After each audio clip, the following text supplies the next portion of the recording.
ప్రార్థన. పరలోకమందున్న మమ్మల్ని కన్న తండ్రి, దయగలిగిన మా దేవ, కృప కలిగిన మా తండ్రి, పరిశుద్ధుడా, ప్రేమ స్వరూపి, అత్యంత ప్రేమ కనికరము కలిగిన మా కన్న తండ్రి, మీ ఘనమైన నామమునకు, శ్రేష్టమైన నామమునకు, శక్తి కలిగిన ఉన్నతమైన నామమునకు ప్రభువైన యేసుక్రీస్తు వారి పేరిట స్తుతులు స్తోత్రములు చెల్లిస్తూ ఉన్నాం నాయన.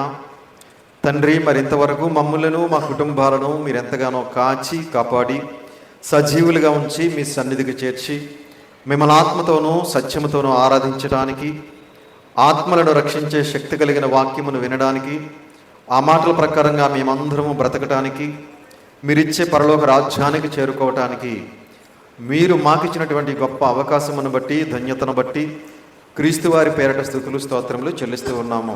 తండ్రి, మీ దాసుడైన నేను మీ పక్షముగా నిలబడి తండ్రి, మీ గ్రంథంలో నుండి నాయన మీ మాటలను తండ్రి మీ పిల్లలకు ఉపదేశించడానికి సిద్ధపడుతూ ఉండగా చెప్పగలిగే మంచి సమయోచితమైన జ్ఞానమును మీ ఆత్మ సహాయమును నాకు అందించండి తండ్రి.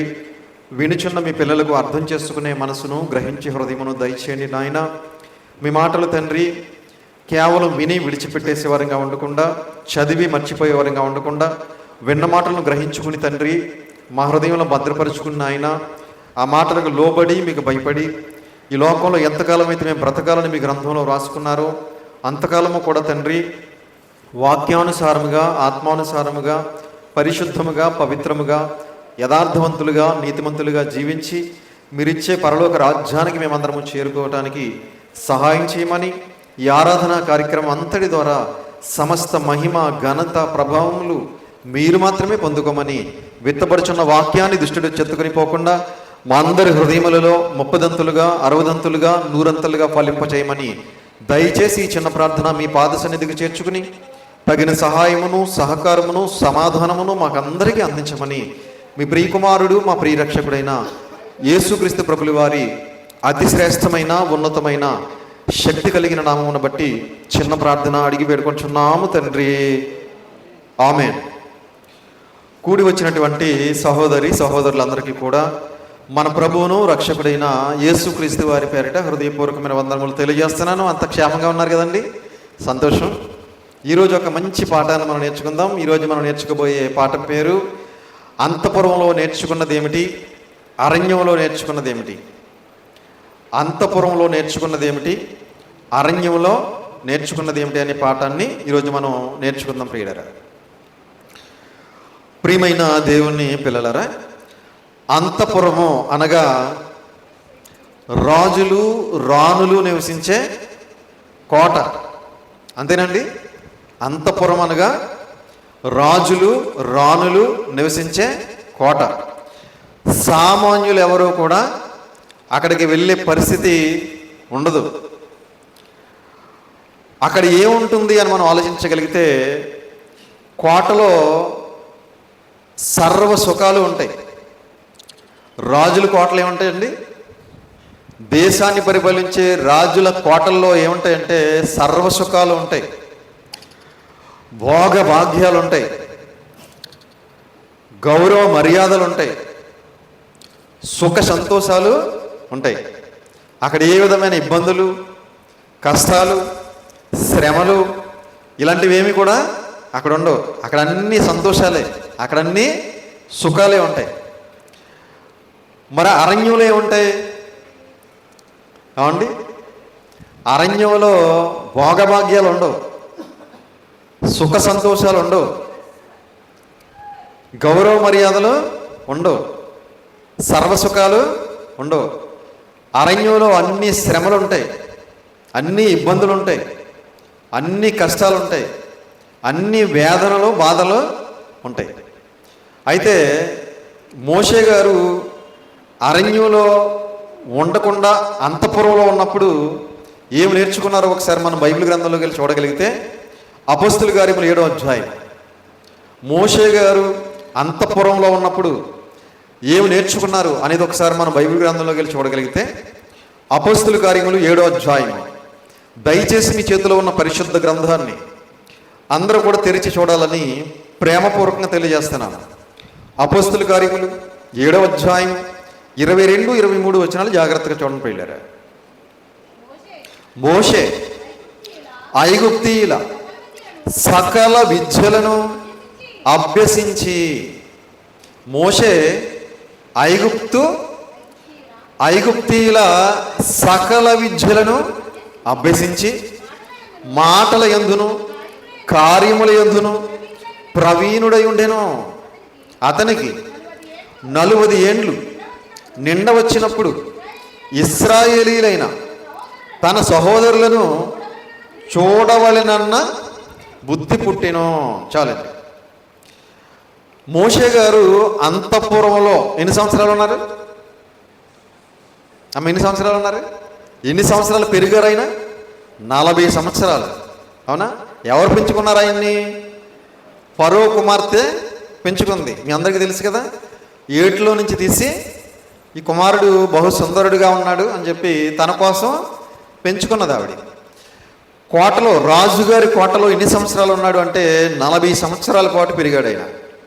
పెరిగి ఏమి నేర్చుకున్నాడు అంటే ఐగుప్తీయుల సకల విద్యలు అభ్యసించి, ఐగుప్తు దేశంలో ఎన్ని విద్యలు అయితే ఉన్నాయో అన్ని విద్యలు కూడా మోషే గారు నేర్చుకున్నారట. ఏమండి? సకల విద్యలను అభ్యసించి మాటల యందును కార్యముల యందును ప్రవీణుడు. మాట్లాడటంలో ఎలాంటి వాడు? ప్రవీణుడు. ఏదైనా కార్యం చేయడంలో, కార్యాలంటే పనులు, ఏదైనా పని చేయాలంటే ఆ పనుల్లో కూడా ఎలాంటి వాడు? ప్రవీణుడు. అంటే సకల విద్యలు అభ్యసించాడు కదా. కాబట్టి ఎక్కడ ఎలా మాట్లాడాలి, ఏం మాట్లాడాలి, ఏ పని ఎలా ముగించుకుని రావాలనేది మోషే గారికి బాగా నేర్చుకున్నాడు. ఎక్కడ అంటే అంతఃపురంలో ఉన్నప్పుడు. అవునా? ప్రియమైన దేవుని వాళ్ళరా, అంతఃపురంలో ఉన్నప్పుడు సకల విద్యలు నేర్చుకున్నాడు. ఎలా మాట్లాడాలో నేర్చుకున్నాడు, ఎలా ప్రవర్తించాలో నేర్చుకున్నాడు, ఎలా పని ముగించుకు రావాలో నేర్చుకున్నాడు, అన్నీ నేర్చుకున్నాడు. అయితే అతడు పెద్దవాడు అయిన తర్వాత ఆయన ఏం చేశాడో ఒకసారి మన బైబిల్ గ్రంథంలోకి వెళ్ళి చూడగలిగితే, నిర్గమకాండం 2వ అధ్యాయం, నిర్గమకాండం 2వ అధ్యాయము 11వ వచనం నుంచి 15వ వచనం వరకు జాగ్రత్తగా చూడండి పిల్లలు. నిర్గమకాండము 2వ అధ్యాయము 11వ వచనం నుంచి 15వ వచనం వరకు. ఆ దినములలో మోషే పెద్దవాడై తన జనుల యొద్దకు పోయి వారి భారములను చూచెను. మోషే పెద్దవాడయ్యాడట. పెద్దవాడైన తర్వాత ఏం చేశాడట? తన జనుల యొద్దకు పోయి వారి భారములను చూచెను. తన జనులు ఎవరు? ఇశ్రాయేలీయులు. ఎందుకంటే మోషే గారు కూడా ఇశ్రాయేలీయుడే, ఐగుప్తీయుడు కాదు. అయితే ఇశ్రాయేలు అందరూ ఎలాంటి పరిస్థితుల్లో ఉన్నారు అప్పటికి? ఏమండి? ఒక భయంకరమైన బానిసత్వ బ్రతుకుతున్నారు. అవునా? ఇశ్రాయేలీలు అందరూ కూడా ఐగుప్తు దేశంలో బానిసత్వ బ్రతుకుతూ వెట్టి పనులు చేస్తూ భయంకరమైన దురవస్థలో ఉన్నారు వాళ్ళు. కాబట్టి వాళ్ళు ఎలా ఉన్నారు అని చూడాలనుకున్నాడట. అప్పుడు అతడు తన జనులలో ఒక హెబ్రీయుని, ఒక ఐగుప్తీయుడు కొట్టగా చూచెను. ఒక ఐగుప్తీయుని అంటే ఒక ఇశ్రాయేలీయుడిని ఒక ఐగుప్తీయుడు ఏం చేస్తున్నాడు? కొడుతున్నాడట. హెబ్రీయుడు అంటే ఇశ్రాయేలీయుడు. ఏమండి? ఒక ఇశ్రాయేలీయుడిని ఒక ఐగుప్తీయుడు కొడుతున్నాడట. కొడుతుంటే ఎవరు చూశారు? మోషే గారు చూశారట. చూసి అతడు ఇటు అటు తిరిగి చూచి ఎవడనూ లేకపోగా ఆ ఐగుప్తీయుని చంపి ఇసుకలో వానిని కప్పిపెట్టిను. మోషే గారు అటు ఇటు తిరిగాడంట. తిరిగి ఎవ్వరూ లేరంట అక్కడ. లేకపోతే ఏం చేశాడట? ఐగుప్తీయుడిని చంపేశాడు, గొయ్యి తీసి ఇసుకలో పాతి పెట్టేశాడట. అర్థమవుతుందండి? ఐగుప్తీయుడిని చంపేశాడు, గొయ్యి తీసాడు, ఇసుకలో పాతి పెట్టేశాడట. మరునాడు అతడు బయట నడిచి వెళ్ళిచుండగా హెబ్రీయులైన మనుషులిద్దరూ పోట్లాడుచుండిరి. అప్పుడు అతడు అన్యాయము చేసిన వారిని చూచి, నీవేళ నీ పొరుగు వారిని కొట్టుచున్నావని అడగగా, తర్వాత రోజు మరలా అలా నడుచుకుంటూ వెళ్తున్నాడట. నడుచుకుంటూ వెళ్తుంటే ఇప్పుడు ఇద్దరు కొట్టుకుంటున్నారంట. ఎవరు వీళ్ళిద్దరూ ఇశ్రాయేలీలే, వీళ్ళిద్దరూ హెబ్రీలే. ఇంతకుముందు ఎవరు కొట్టుకుంటున్నారు? ఒక ఇశ్రాయేలీయుడు, ఒక ఐగుప్తీయుడు. ఐగుప్తీయుడిని చంపేశాడు, ఇసుకలో పాతేశాడు. తర్వాత రోజు ఇద్దరు కొట్టుకుంటున్నారు ఇశ్రాయేలీలు. వాళ్ళిద్దరిని చూసి, అన్యాయం చేసిన వాడిని చూసి అన్యాయం చేసిన వాడి దగ్గరికి వెళ్ళి, నీ వేళ నీ పొరుగు వాడిని కొట్టుచున్నావని అడుగగా, నువ్వెందుకు నీ పొరుగు వాడిని కొడుతున్నావు? ఆడు కూడా ఇశ్రాయేలీయుడే కదా, వాడు కూడా హెబ్రీయుడే కదా, నువ్వెందుకు కొడుతున్నావు అతన్ని అని అడిగాడట. అతడు, మా మీద నిన్ను అధికారినిగాను తీర్పరినిగాను నియమించిన వాడెవడు? నువ్వెవడు అసలు? మా మీద నిన్ను అధికారిగాను తీర్పరిగాను నియమించిన వాడు ఎవడు నిన్ను అని చెప్పి అడుగుతున్నాడు. నీవు ఆ ఐగుప్తీయుని చంపినట్టు నన్ను కూడా చంపవలెనని అనుకొనిచున్నావా అని. నిన్న ఐగుప్తీయుని చంపేసి ఇసుకలో పాతేసావు కదా, అలా నన్ను కూడా చంపేసి ఇసుకలో పాతేయాలనుకుంటున్నావా అని అడిగాడట. ఏమండి, ఎవడు అడిగినోడు? ఎవరు? ఇశ్రాయేలీయుడే. ఏమండి, అందుకు మోషే నిశ్చయముగా ఈ సంగతి బయలుపడిననుకొని భయపడెను. అంటే ఈ సంగతి అందరికీ తెలిసిపోయింది, నేను ఐగుప్తీయుని చంపేసి ఇసుకలో పాతేశాననే సంగతి అందరికీ తెలిసిపోయింది అనుకొని భయపడ్డాడట. ఫరో ఆ సంగతి విని మోసేను సంపజోడగా. ఈ విషయం ఎవరి దాకా వెళ్ళింది? ఐగుప్తు దేశాన్ని పరిపాలిస్తున్న ఫరో చక్రవర్తి దగ్గరికి వెళ్ళింది. ఏ విషయం? ఇదిగో, ఫరో కుమార్తె పెంచుకుంటున్నటువంటి మోషే ఐగుప్తుని చంపేసి ఇసుకలో పాతి పెట్టేశాడనే సంగతి ఐగుప్తు రాజుకు తెలిసిపోయింది. తెలిసిపోతే మరి ఊరుకుంటాడా? నా కుమార్తె పెంచుకుంటున్న కుమారుడే కదా, పోన్లే అని ఊరుకుంటాడండి? ఊరుకోడు. కాబట్టి అతన్ని శిక్షిస్తాడు, అవసరమైతే చంపిస్తాడు. కాబట్టి ఏం చేశాడంటే మోషే గారు, చంపజూచెను కానీ మోషే ఫరో ఎదుట నుండి పారిపోయి, ఫరో ఎదుట నుండి అంతఃపురంలో నుంచి పారిపోయాడు. ఎక్కడికి పారిపోయాడు? మిద్యాను దేశానికి పారిపోయాడు. మిద్యాను దేశం అనే వేరే దేశానికి పారిపోయాడట. అంటే అంతఃపురంలో నుంచి అరణ్యానికి పారిపోయాడు. కోటలో నుంచి అడవిలోకి వెళ్ళిపోయాడు. అరణ్యం అంటే అడవి, అంతే కదండి. కోటలో ఉండవలసిన వాడు అరణ్యంలోకి వెళ్ళిపోయాడు. అంతఃపురంలో ఉండవలసిన వాడు అడవిలోకి వెళ్ళిపోయాడు. వెళ్ళిపోయిన తర్వాత ఒక 40 సంవత్సరాలు గడిచిపోయాయి. ఏమండి, అంతఃపురంలో ఎన్ని సంవత్సరాలు ఉన్నాడు? 40 సంవత్సరాలు ఉన్నాడు. మిద్యాను దేశంలో ఎన్ని సంవత్సరాలు ఉన్నాడు? 40 సంవత్సరాలు ఉన్నాడు. 40 సంవత్సరాల తర్వాత గొర్రెలు కాసుకుంటుంటే అప్పుడు దేవుడు అతన్ని పిలిచాడు. పిలిచి ఏమంటున్నాడు చూద్దాం ఒకసారి. ఇదే నిర్గమకాండం 3వ అధ్యాయం. నిర్గమకాండం 3వ అధ్యాయం 9వ వచనం నుంచి 11వ వచనం వరకు జాగ్రత్తగా చూడండి ప్రియులారా. ఇశ్రాయేలీల మొర నిజముగా నా యొద్దకు చేరినది, ఐగుప్తీయులు వారిని పెట్టుచున్న హింస చూచి తిని, కాగా రమ్ము, నిన్ను ఫరో యొద్దకు పంపెదను, ఇశ్రాయేలీలైన నా ప్రజలను నీవు ఐగుప్తులో నుండి తోడుకొని పోవలను అనెను. ఏమండి, దేవుడు మోషే గారిని పిలుస్తున్నాడు. ఏమని పిలుస్తున్నాడు చూడండి మరలా 9వ వచనం నుంచి. ఇశ్రాయేలీల మొర నిజముగా నా యొద్దకు చేరినది. ఇశ్రాయేలీలు ఏం చేస్తున్నారు? దేవునికి మొర పెడుతున్నారు. ఎన్ని సంవత్సరాల నుంచి? 400 సంవత్సరాల నుంచి మొర పెడుతున్నారు. అవునా? ఏమండి, 400 సంవత్సరాలు బానిసత్వ బ్రతికారు కదా. 400 సంవత్సరాల నుంచి మొర పెడుతుంటే ఆ మొర దేవుని దగ్గరికి వెళ్ళిందంట. ఆ విషయాన్ని మోషే గారికి తెలియజేస్తున్నాడు. ఐగుప్తీయులు వారిని పెట్టుచున్నటువంటి హింస చూశాను నేను. ఐగుప్తీయులు ఏం చేస్తున్నారు? ఇశ్రాయేలీలందరినీ కూడా చాలా ఘోరాతి ఘోరంగా భయంకరంగా హింసిస్తున్నారు. ఏమండి, ఆ హింస అంతా కూడా నేను చూశాను. కాగా రమ్ము, నిన్ను ఫరో యొద్దకు పంపెదను, ఇశ్రాయేలీలైన నా ప్రజలను నీవు ఐగుప్తులో నుండి తోడుకొని పోవాలని అనెను. నిన్ను ఎవరి దగ్గరికి పంపిస్తాను? ఫరో యొద్దకు పంపిస్తాను. నువ్వేం చేయాలి? ఇశ్రాయేలీలందరినీ కూడా ఆ బానిసత్వ బ్రతుకు నుంచి విడిపించి ఎక్కడికి తీసుకెళ్ళాలి? పాలు తేనెలు ప్రవహించే కానాను దేశానికి నువ్వు వాడిని నడిపించాలి అని చెప్పాడు దేవుడు. అప్పుడు మోషే గారు ఏమన్నారు చూడండి. అందుకు మోషే, నేను ఫరో యొద్దకు వెళ్ళుటకు ఇశ్రాయేలీలను ఐగుప్తులో నుండి తోడుకొని పోవుటకు ఎంతటి వాడునని దేవునితో అనగా. ఆ మాట చాలా ఇంపార్టెంట్. ఏమన్నాడు మరలా చూడండి. నేను ఫరో యొద్దకు వెళ్ళుటకును ఇశ్రాయేలీలను ఐగుప్తులో నుండి తోడుకొని పోవుటకును ఎంతటి వాడునని దేవునితో అనగా. నేను ఫరో యొద్దకు వెళ్ళటానికి నేనెంతటి వాడిని, ఇశ్రాయేలీలు లక్షలాది మంది ఉన్నారు, వాళ్ళందరినీ కూడా ఆ పాలు తేనెలు ప్రవహించే కానాను దేశానికి నడిపించడానికి నేను ఎంతటి వాడిని ప్రభువా అంటున్నాడు.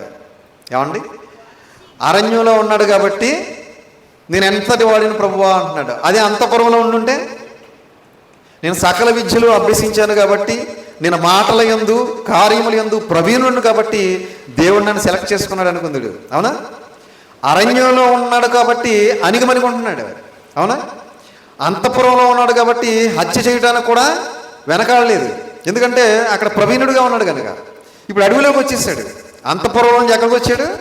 అడవిలోకి వచ్చేసాడు కాబట్టి నేను అంతటి వాడిని ప్రభువా అంటున్నాడు. ప్రియమైన దేవుని వాళ్ళరా, దేవుడు అంతఃపురంలో ఉండగా మోషే గారిని పిలవలేదు. దేనికోసం? ఇశ్రాయేలీలందరినీ కూడా విడిపించాలి, నువ్వు పాలు తేనెలు ప్రవహించే దేశానికి నడిపించాలి అని మోషే గారిని అంతఃపురంలో ఉన్నప్పుడు పిలవలేదు. ఎప్పుడు పిలిచాడు? అరణ్యంలో ఉన్నప్పుడు పిలిచాడు. అంటే అరణ్యంలో 40 సంవత్సరాలు ఎన్నో శ్రమలు అనుభవించాడు మోషే గారు, ఎన్నో బాధలు భరించాడు. అంటే ఎన్నో శ్రమలు బాధలు భరించిన తర్వాత అప్పుడు దేవుడు మోషే గారిని సెలెక్ట్ చేశాడు. దేనికోసం? ఇశ్రాయేలీలందరినీ కూడా లక్షలాది మందిని విడిపించి పాలు తేనెలు ప్రవహించే దేశానికి నడిపించే సామర్థ్యం ఇశ్రాయేలీల్లో ఎవ్వరికీ లేదు, ఒక మోషే గారికి మాత్రమే ఉంది అని దేవుడు 40 సంవత్సరాలు ట్రైనింగ్ పంపించాడు అనమాట అరణ్యానికి. 40 సంవత్సరాలు మిద్యాను దేశంలో ఇత్రో అనే తన మామ దగ్గర గొర్రెల మందలు కాసుకుంటూ ఎన్నో శ్రమలు ఎన్నో ఇబ్బందులు భరించి అక్కడ ఎంతో అనుభవం పొందిన తర్వాత అక్కడ దేవుడు అతను పిలిచిన తర్వాత నేను ఎంతటి వాడిని ప్రభువా అంటున్నాడు. ప్రియమైన దేవుని పిల్లరా, తర్వాత మోషే గారిని ఫరో దగ్గరికి పంపించడం, ఫరో గారి దగ్గర ఎన్నో అద్భుతాలు సూచక్రియలు చేయటం మనందరికి తెలుసు కదా. కర్రని కింద పడేస్తే పాము అవటం, తర్వాత నీళ్లను పంపితే అది రక్తంగా మారటం, తర్వాత తన కుడి చెయ్యి ఇక్కడ పెట్టుకుంటే అది కుష్టి వ్యాధిగా మారటం, ఇవన్నీ అద్భుతాలు చేసిన తర్వాత అప్పుడు ఎన్నో తెగుళ్ళు పంపించడం. ఆ తర్వాత మోషే గారితో ఫరో చక్రవర్తి వీళ్ళందరినీ తీసుకెళ్ళిపో బాబు అని చెప్పి వాళ్ళందరినీ వదిలేయటం, వాళ్ళందరినీ కూడా మరి పాలు తేనెలు ప్రవహించే దేశానికి నడిపిస్తున్నప్పుడు మార్గ మధ్యంలో మరి మోషే గారు ఒక వివాహం చేసుకుంటారు. వివాహం చేసుకున్న తర్వాత అక్కడ అన్నయ్య అయినటువంటి అహరోను గారు, అక్క అయినటువంటి మిర్యాము గారు, అన్నయ్య ఎవరో అహరోను ప్రధాన యాజకుడు అయిన, అక్క ఎవరో మిర్యాము ప్రవక్త్రి ఆవిడ. వాళ్ళు కూడా చిన్నోళ్ళేమీ కాదు. అయితే వాళ్ళు ఎప్పుడైతే మోషే గారు వివాహం చేసుకున్నప్పుడు ఆయనకు విరోధంగా మాట్లాడతారు. ఒకసారి ఆ సందర్భం చూద్దాం. సంఖ్యాకాండం 12వ అధ్యాయం 1వ వచనం నుంచి 3వ వచనం వరకు జాగ్రత్తగా చూడండి పిల్లలు. సంఖ్యాకాండము 12వ అధ్యాయము 1వ వచనం నుంచి 3వ వచనం వరకు. మోషే కూషు దేశపు స్త్రీని పెండ్లు చేసుకుని ఉండెను గనుక అతడు పెండ్లు చేసుకున్న ఆ స్త్రీని బట్టి మిర్యాము అహరోనులు అతనికి విరోధముగా మాట్లాడిరి. తీసారమ్మా? సంఖ్యాకాండము 12వ అధ్యాయము 1వ వచనం నుంచి 3వ వచనం వరకు. మోషే కూషు దేశపు స్త్రీని పెండ్లి చేసుకొని ఉండెను కనుక అతడు పెండ్లు చేసుకున్న ఆ స్త్రీని బట్టి మిర్యాము అహరోనులు అతనికి విరోధముగా మాట్లాడిరి. పెళ్లి చేసుకున్నాడు కూషు దేశపు స్త్రీని. అహరోను గారేమో అన్నయ్య గారు, మిర్యాము గారేమో అక్కగారు, వీళ్ళిద్దరూ కలిసి మోషే గారికి విరోధంగా మాట్లాడుతున్నారట. వారు మోషే చేత మాత్రమే యెహోవా పలికించినా ఆయన మా చేతను పలికింపలేదా? యెహోవా ఆ మాట వినెను. మోషే భూమి మీద ఉన్న వారందరిలో మిక్కిలి సాత్వికుడు. ప్రియమైన దేవుని వాళ్ళరా, మోషే చేత మాత్రమే యెహోవా పలికించినా అంటున్నారు. మోషే ఒక్కడి చేత మాత్రమే దేవుడు మాటలు పలికిస్తున్నాడా, మా చేత పలికించలేదా అని మోషే గారికి విరోధంగా మాట్లాడుతున్నారు. ఏమండి, అప్పుడు దేవుడు ఏమంటున్నాడు? మోషే భూమి మీద ఉన్న వారందరిలోనూ మిక్కిలి సాత్వికుడు అన్నాడు. ఇశ్రాయేలీ లక్షలాది మంది ఇశ్రాయేలీలందరిలో మిక్కిలి సాత్వికుడు అని అంటలేదు దేవుడు. ఏమండి, భూమి మీద ఉన్న మనుషులందరిలోనూ కూడా మోషే గారు ఎలాంటి వాడట? మిక్కిలి సాత్వికుడు. ఈ సాత్వికం ఎక్కడొచ్చింది? అరణ్యంలో ఉన్నాడు కాబట్టి వచ్చింది. అంతఃపురంలో ఉంటే వచ్చిండిదా? అంతఃపురంలో ఉంటే అహంకారం ఉంటుంది. ఎవరికైనా ఏమైనా ఉంటుందా? ఉండదా? అహంకారం ఉంటుంది, గర్వం ఉంటుంది. ఇప్పుడు కోటలో ఉన్నవాడికి పేటలో ఉన్నవాడికి తేడా లేదండి. కోటలో ఉన్నవాడు ఎలా ఉంటాడు? గర్వంతో అహంకారంతో విర్రవీగుతాడు. అదే పేటలో గుడిసెలో ఉన్నవాడికి ఎలా ఉంటుంది? అంత అహంకారము గర్వము ఇలాంటివేమీ ఉండవు. కాబట్టి ఎప్పుడైతే అరణ్యంలో 40 సంవత్సరాలు ఉన్నాడో ఏమంటే మిక్కిలి సాత్వికుడిగా మారిపోయాడు. అన్నయ్య వచ్చి నిందించినా, అక్కొచ్చి నిందించినా కూడా చిన్న మాట కూడా మాట్లాడలేదు. విరోధంగా మాట్లాడుతున్నారట. ఒక సేవకుడికి విరోధంగా మాట్లాడొచ్చండి? ఏమండి, ఒక నిజమైన సత్యవాక్యం చెప్పే సేవకుడికి విరోధంగా మాట్లాడొచ్చా? చాలామంది మాట్లాడుతున్నారు ఈరోజు. ఏమండి, ఎట్టి పరిస్థితుల్లోనూ సత్యం చెప్పే సేవకుడికి మాత్రం విరోధంగా మాట్లాడకూడదు. అందుకే దేవుడు అదే 12వ అధ్యాయంలో 13వ వచనంలో ఏమన్నాడు చూడండి. 8వ వచనం చూడండి. మనకి 8వ వచనం, నేను గూఢభావములతో కాదు దర్శనమిచ్చి ముఖాముఖిగా అతనితో మాట్లాడుదును. ఎవరితో? మోషే గారితో మాట్లాడుదును. అతడు యెహోవా స్వరూపమును నిదానించి చూచును.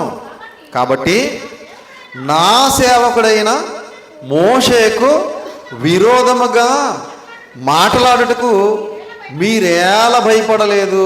నా సేవకుడైన మోషేకు విరోధముగా మాట్లాడుటకు మీరేలా భయపడలేదు? అంటే నిజమైన సేవకుడికి విరోధంగా ఎప్పుడు కూడా మనం మాట్లాడకూడదు. అదవుతుందండి. దొంగ బోధకులకు విరోధంగా మాట్లాడండి, నో ప్రాబ్లం. అబద్ధ బోధకులకు, అబద్ధ ప్రవక్తలకు విరోధంగా మీరు ఎన్నైనా మాట్లాడండి, నో ప్రాబ్లం. దేవుడు యాక్షన్లోకి రాడు. ఏమండి, అదే మీరు ఒకవేళ సత్యవాక్యాన్ని సమాజానికి నిస్వార్థంగా ఉన్నది ఉన్నట్టుగా ప్రకటించే సేవకుడికి విరోధంగా మాట్లాడితే మాత్రం దేవుడు ఏం చేస్తాడు? యాక్షన్ తీసుకుంటాడు. చాలామందికి తెలియట్లేదు ఈ విషయం. కాబట్టి ప్రియమైన దేవుని వాళ్ళరా, వెంటనే మిరియాముకి ఏమొచ్చిందో తెలుసా? నొసట మీద ఒక భయంకరమైన కుష్ఠవ్యాధి వచ్చింది. తల్లి గర్భం నుండి సగము మాంసం క్షీణించిన శిశు శవం వలె అయిపోయిందంట. మీరు కిందకు చదివితే అక్కడ మీకు అర్థమవుతుంది. తల్లి గర్భము నుండి సగము మాంసము క్షీణించిన శిశు శవం వలె ఆమెను ఉండనివ్వకము అని అహరోను గారు మోషే గారి దగ్గరకు వచ్చి మొరపెట్టుకుంటున్నాడు. ప్రియమైన దేవుని పిల్లరా, అప్పుడు మోషే గారు చిన్న మాట అయినా అన్నాడండి? అహరోను గారిని కానీ అక్క మిరియాముని కానీ చిన్న మాట కూడా అనలేదు. నా జోలికి వస్తే చూసావా, దేవుడు నీకు కుష్ఠవ్యాధిని పంపించాడు అని ఇప్పుడే చిన్న మాట అన్నాడండి? అనలేదు. వారి కోసం అతనే మరలా ప్రార్థన చేయాల్సిన పరిస్థితి వచ్చింది. 13వ వచనం చూడండి. మోషే ఎలుగెత్తి, దేవా దయచేసి ఈమెను బాగు చేయమని యెహోవాకు మొరపెట్టెను. ఏమని మొరపెడుతున్నాడు? దయచేసి ఈమెను బాగు చేయి తండ్రి అని మొరపెడుతున్నాడట. అంటే మోషే గారు ప్రార్థన చేస్తే కానీ అక్క మిరియాముకి ఏం లేదు, స్వస్థత లేదు. కాబట్టి ప్రియమైన దేవుని వాళ్ళరా, మోషే గారు అక్కడ ఎక్కడ కూడా విరోధంగా కానీ వ్యతిరేకంగా కానీ మాట్లాడలేదు. ఎంత సాత్వికంగా ఉన్నాడు చూడండి. యోబు గారి స్నేహితులు కూడా యోబు గారి పరిస్థితి భయంకరంగా మారిపోయినప్పుడు ఏం చేశారు? వాళ్ళు కూడా చాలా ఘోరాతి ఘోరంగా వ్యతిరేకంగా మాట్లాడారు. అవునా? నువ్వేదో తప్పు చేసి ఉంటావు, నువ్వేదో పాపం చేసి ఉంటావు, అందుకే నీ కుమారులు నీ కుమార్తెలు చనిపోయారు, అందుకే నీకు అరుకాలం మొదలుకొని నడినెత్తి వరకు భయంకరమైన వ్యాధి వచ్చింది అని యోబు స్నేహితులు భయంకరంగా నిందించారు. చివరికి యోబు గారు ప్రార్థన చేస్తేనే కానీ వాళ్ళకి దిక్కులేదు. అవునా? యోబు గారు ప్రార్థన చేస్తేనే కానీ వారి స్నేహితులకి దిక్కులేదు. ఒకసారి చూస్తారా? యోబు గ్రంథం 42వ అధ్యాయం చూసి మరలా ఇక్కడికి వద్దాం. యోబు గ్రంథం 42వ అధ్యాయం 8వ వచనం చూడండి. యోబు గ్రంథం 42:8. కాబట్టి 7 ఎడ్లను 7 పొట్టేళ్లను మీరు తీసుకొని నా సేవకుడైన యోబునొద్దకు పోయి మీ నిమిత్తము దహన బలి అర్పింపవలెను. అప్పుడు నా సేవకుడైన యోబు మీ నిమిత్తము ప్రార్థన చేయను. చూసారా, దేవుడు చెబుతున్న మాట. నా సేవకుడైన యోబు మీ నిమిత్తము ప్రార్థన చేయను అంటే యోబు గారికి విరుద్ధంగా మాట్లాడారు వాళ్ళందరూ కూడా, అవునా? కాబట్టి దేవుని సేవకుడు యోబు గారు. యోబు గారు ఎలాంటి వాడని రాయబడింది ప్రారంభంలో? అతడు యథార్థవంతుడు, నీతిమంతుడు, అతడు చెడుతనమును విసర్జించిన వాడు, భూమి మీద అతని వంటి వాడు మరొకడు లేడు. అలాంటి యోబు గారిని ఏం చేశారు? అతని స్నేహితులు నిందించారు. కాబట్టి యోబు గారు ప్రార్థన చేస్తేనే కానీ యోబు గారి స్నేహితులకి దిక్కు లేదు ప్రియమైన దేవుని వల్ల. కనుక నిజమైనటువంటి నిస్వార్థమైనటువంటి దేవుని సేవకులకు విరుద్ధంగా మాట్లాడకూడదు. అన్ని మాటలు యోబు గారికి విరుద్ధంగా మాట్లాడినా కూడా యోబు గారు ఎక్కడ కూడా తన స్నేహితుల్ని నిందించలేదు. ఆయన కూడా వారికి విరోధంగా మాట్లాడలేదు. అలాగే ఇదే మోషే గారు మరలా కొద్ది రోజుల తర్వాత ఇశ్రాయేలు అందరూ కూడా మరి మోషే గారికి ఎలా విరుద్ధంగా మాట్లాడుతున్నారో చూస్తారు ఒకసారి. ఇదే సంఖ్యాకాండం 14వ అధ్యాయం, సంఖ్యాకాండం 14వ అధ్యాయం 1వ వచనం నుంచి 5వ వచనం వరకు చూడండి. సంఖ్యాకాండం 14వ అధ్యాయం 1వ వచనం నుంచి 5వ వచనం వరకు. అప్పుడు ఆ సర్వ సమాజము ఎలుగెత్తి కేకలు వేసెను. ప్రజలు ఆ రాత్రి ఎలుగెత్తి ఏడ్చిరి. మరియు ఇశ్రాయేలీయులందరూ మోషే అహరోనులపైన సనుగుకొనిరి. ఇశ్రాయేలు అందరూనా కొందరా? ఇశ్రాయేలీయులందరూ మోషే అహరోనులపైన సనుక్కున్నారట. ఆ సర్వ సమాజము, అయ్యో ఐగుప్తులో మేమేల చావలేదు, ఈ అరణ్యమందు మేమేల చావలేదు, మేము కత్తివాతపడినట్లు యెహోవా మమ్మను ఈ దేశంలోనికి ఏల తీసుకొని వచ్చెను. మా భార్యలు మా పిల్లలు కొల్లపోవుదురు. తిరిగి ఐగుప్తు వెళ్ళుటకు మాకు మేలు కాదా అని వారితో అనిరి. వారు మనము నాయకుని ఒకరిని నియమించుకొని ఐగుప్తునకు తిరిగి వెళ్ళుదామని ఒకరితో ఒకడు చెప్పుకొనగా. ఏమనుకుంటున్నారట? మోషే గారి మీద సనుక్కుంటున్నారు, అహరోను గారి మీద సనుక్కుంటున్నారు, దేవుని మీద కూడా సనుక్కుంటున్నారు. మా భార్యలు మా పిల్లలు కొల్లపోవుదురు కదా, మేము ఈ అరణ్యంలో ఏల చావలేదు, ఐగుప్తులో ఏల చావలేదు అని సనుక్కుంటూ ఏమండి ఒక నాయకుని నియమించుకుంటారట. ఒక నాయకుడిని నియమించుకుని తిరిగి మళ్ళీ ఎక్కడికి వెళ్తారట? ఆ బానిసత్వ బ్రతుకు కోరుకుంటున్నారు చూడండి. ఏమండి ఐగుప్తు దేశంలో బానిసత్వ బ్రతుకు బాగుందనుకుంటున్నారు వీళ్ళు, అక్కడికి వెళ్ళిపోతామని అందరూ కూడా అంటుంటే అప్పుడు మోషే గారు ఏం చేశారు చూడండి. అహరోను గారు, మోషే అహరోనులు ఇశ్రాయేలీల సర్వ సమాజం ఎదుట సాగిలపడిరి. చిన్న మాట కూడా అనలేదు చూడండి. దేవుడు ఎన్ని తెగుళ్ళు పంపించాడో మీరు చూశారు కదా, ఎన్ని అద్భుతాలు చేశాడో మీ కళ్ళారా మీరు చూశారు కదా, ఎర్ర సముద్రాన్ని 2 పాయలు చేయడం మీరు చూశారు కదా. మరలా మీరు వెనక్కి వెళ్ళిపోతానంటున్నారేంటి? మీకు అసలు బుద్ధి జ్ఞానం ఉందా? ఎంత భయంకరమైన మూర్ఖులుగా ప్రవర్తిస్తున్నారేంటి అని చిన్న మాట కూడా మోషే గారు కానీ అహరోను గారు కానీ అనలేదు. ఏం చేశారట? సర్వ సమాజం ఎదుట సాగిలపడ్డారట. ప్రియమైన దేవుని పిల్లరా, ఈ సాగిలపడే సాత్వికం ఎక్కడ నేర్చుకున్నారు? అంతఃపురంలో కాదు, అరణ్యంలో. ఏమండి ప్రియమైన దేవుని పిల్లరా, సర్వ సమాజం అంటే లక్షలాది మంది ఇశ్రాయేలీయుల ముందు సాగిలపడి వాళ్ళు బ్రతిమాలుకున్నారట. ఏమండి ప్రియమైన దేవుని పిల్లరా, అంటే ఈ సాత్వికం అంతా కూడా ఎక్కడొచ్చింది అంటే, ఈ తగ్గింపు తత్వం అంతా ఎక్కడొచ్చిందంటే అరణ్యంలో వచ్చింది. అంతఃపురంలో లేదు, అంతఃపురంలో రాదు. ఏమండి ప్రియమైన దేవుని పిల్లరా, ఒక సంపన్నమైన కుటుంబంలో పుట్టిన వాడికి తగ్గింపు తత్వం ఉండదు. ఏమండి ఒక సాత్వికము అనే సుగుణం ఉండదు. మరి ఎవరికి ఉంటుంది? ఒక పేద కుటుంబంలో పుట్టిన వారికి ఉంటుంది. కనుక అరణ్యంలో లక్షలాది మంది ఇశ్రాయేలీయుల మంది సాగిలు పడ్డారట. కొంచెం ఎదరికెళ్ళేసరికి కోరాహు, దాతాను, అబీరాము, ఓను అనేవారు మరలా తిరగబడ్డారు మోషే గారి మీద. అప్పుడు ఏం జరిగిందో చూడండి. ఇదే సంఖ్యాకాండం 16వ అధ్యాయం, సంఖ్యాకాండం 16వ అధ్యాయం 1వ వచనం నుంచి 3వ వచనం వరకు. సంఖ్యాకాండం 16వ అధ్యాయం 1వ వచనం నుంచి 3వ వచనం వరకు. లేవీకి మునుమనవడును,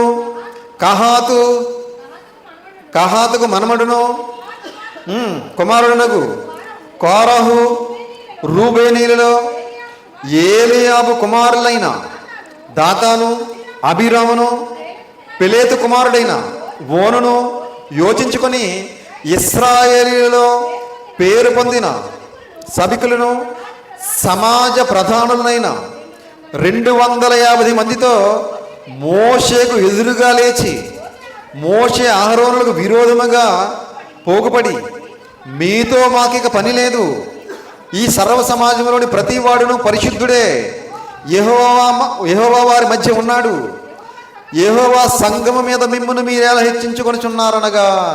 ఏమండి, ఎవరెవరు తిరగబడ్డారట? కోరాహు, దాతాను, అబీరాము, ఓను. ఎంతమంది వీళ్ళు? 4. ఈ నలుగురితో పాటు ఇంకెంతమంది? 250 మంది. ఏమండి, ఈ నలుగురితో పాటు ఇంకెంతమంది? 250 మంది. వీళ్ళందరూ కూడా మోషే గారి మీద, అహరోను గారి మీద తిరగబడ్డారట. ఏమండి, తిరగబడితే అప్పుడు మోషే గారు ఏం చేశారు చూడండి, కింద వచనంలో. మోషే ఆ మాట విని మరలా సాగిల పడుతున్నాడు. ఏమండి, ఎంత సాత్వికం చూడండి ప్రియమైన దేవుని పిల్లలారా. చిన్న మాట కూడా అంటలేదు. ఏమండి, ఎందుకు మీరు ఇలా తిరగబడుతున్నారు? దేవుని ఉగ్రతకు పాత్రులు అయిపోతారు. మీరు ఘోరమైన దుష్టత్వంలో ఉన్నారు, భ్రష్టత్వంలో ఉన్నారు, అందుకే నా మీద తిరుగుబాటు చేస్తున్నారు. కాబట్టి దేవుడు మిమ్మల్ని ఊరుకోవడం అని చెప్పి ఒక్క మాట కూడా మాట్లాడకుండా వాళ్ళందరికీ సాగిలి పడుతున్నారు. ఏమండి, వాళ్ళందరికీ సాగిలి పట్టడం, దేవునికి ప్రార్థన చేయటం. ఏమండి, ఎంత సాత్వికం! ఈ సాత్వికం అంతా ఎక్కడొచ్చిందా అంటే ఎక్కడొచ్చింది? అరణ్యంలో వచ్చింది ప్రియమైన దేవుని పిల్లరా. కనుక జ్ఞానం గలవాడు ఏం చేస్తాడంటే, ఏమండి, ఈ విధంగానే ప్రవర్తిస్తాడు. ఏమండి, మోషే గారు సాత్వికుడు, అలాగే జ్ఞానం కలిగిన వాడు. అందుకే సొలొమోను గారి ద్వారా దేవుడు ఒక అద్భుతమైన మాట తెలియజేశాడు చూడండి. సామెతల గ్రంథం 29వ అధ్యాయం 11. సామెతల గ్రంథం 29:11. సామెతల గ్రంథం 29:11. బుద్ధిహీనుడు తన కోపమంతయు కనపరుచును, జ్ఞానము గలవాడు కోపము అణుచుకొని దానిని చూపకుండును. బుద్ధిహీనుడు ఏం చేస్తాడట? తన కోపం అంతా కనపరుస్తాడట. ఎన్నిసార్లు కోపం వచ్చేలా చేశారండి ఇశ్రాయేలీలు? ఎక్కడైనా కోపపడ్డాడైనా? ఏమండి, బుద్ధిహీనుడు తన కోపమంతయు కనపరుచును, జ్ఞానము గలవాడు కోపము అణుచుకొని దానిని చూపకుండాను. కోపం అణుచుకున్నాడు మోషే గారు. అవునా? కోపం అణుచుకున్నాడా లేదా? ఏమండి, ఒక 2-3 పిల్లల్ని కంట్రోల్ చేయలేము మనం. అవునా? లక్షల మందిని కంట్రోల్ చేశాడు మోషే గారు. అవునా? ఎక్కడ కూడా కోపపడకుండా సమా. ఏమండి, ఎక్కడ కూడా చిన్న మాట అనకుండా. అంటే జ్ఞానము గలవాడు కనుక తన కోపమంతా అణుచుకున్నాడు ప్రియమైన దేవుని పిల్లరా. అలాగే యేసుక్రీస్తు వారిని కూడా ఎన్నో మాటలు అన్నారు మొదటి శతాబ్దంలో. అన్నారా? వేలాది మందికి ఏమండి ఆహారాన్ని, రొట్టెలను, 5 రొట్టెలు 2 చేపలను వేలాది మందికి ఆహారంగా పంచిపెడితే ఆయన ఏమన్నారో తెలుసా? వీడు తిండిపోతూ అన్నారు. అన్నారా? యేసుక్రీస్తు వారిని 5 రొట్టెలు 2 చేపలు వేలాది మందికి ఆహారంగా పంచిపెడితే వీడు తిండిపోతూ అన్నారు. నీళ్లను ద్రాక్షరసంగా మార్చి వేలాది మందికి ఇస్తే కొంతకాలం తర్వాత వీడు తాగుబోతూ అన్నారు. అన్నారా? వీడు దెయ్యం పట్టినవాడు అన్నారు. వీడు పాపులకు సుంకరులకు సహితుడు అన్నారు. వీడు దెయ్యములకు అధిపతి అన్నారు. ఎక్కడైనా చిన్న మాట అన్నాడండి యేసుక్రీస్తు వారు? ఎన్ని నిందలు వేశారు, ఎన్ని మాటలు అన్నారు, ఎక్కడ కూడా ఆయన చిన్న మాట కూడా అనలేదు. ఎందుకు అనలేదు తెలుసా? మత్తయి సువార్త 11వ అధ్యాయం 29. మత్తయి గారు రాసిన సువార్త 11వ అధ్యాయం 29. మత్తయి గారు రాసిన సువార్త 11వ అధ్యాయం 29. నేను సాత్వికుడును. ఎవరట యేసుక్రీస్తు వారు? నేను సాత్వికుడును, దీన మనసు గలవాడును గనుక మీ మీద నా కాడి ఎత్తుకొని నా యొద్ద నేర్చుకొనుడి. ఏమి నేర్చుకోవాలి ఆయన దగ్గర? ఆయనలో ఉన్న సాత్వికాన్ని నేర్చుకోవాలి, ఆయనలో ఉన్న దీర్ఘశాంతాన్ని నేర్చుకోవాలి. నేను సాత్వికుడును, దీన మనసు గలవాడును. యేసుక్రీస్తు వారి దగ్గర మనం ఏమి నేర్చుకోవాలంటే సాత్వికాన్ని నేర్చుకోవాలి, దీన మనసు కలిగి జీవించడం నేర్చుకోవాలి. కాబట్టి ప్రియమైన దేవుని వాళ్ళరా, మోషే గారిలో ఉన్న లక్షణాలు మనకి యేసుక్రీస్తు వారిలో కూడా కనబడతాయి. అవునా? కనుక మోషే గారు ఎలాగైతే సాత్వికుడిగా ఉన్నాడో యేసుక్రీస్తు వారు కూడా సాత్వికుడిగా ఉన్నాడు. మరి మనం ఎలా ఉండాలి? ఇప్పుడు ఎపిసి పత్రిక 4వ అధ్యాయం మనం ఎలా ఉండాలో చూసి ముగించుకుందాం. ఎపిసి పత్రిక 4వ అధ్యాయము 3వ వచనం జాగ్రత్తగా చూడండి పిల్లలు. ఎపిసిలకు రాసిన పత్రిక 4వ అధ్యాయం 3వ వచనం.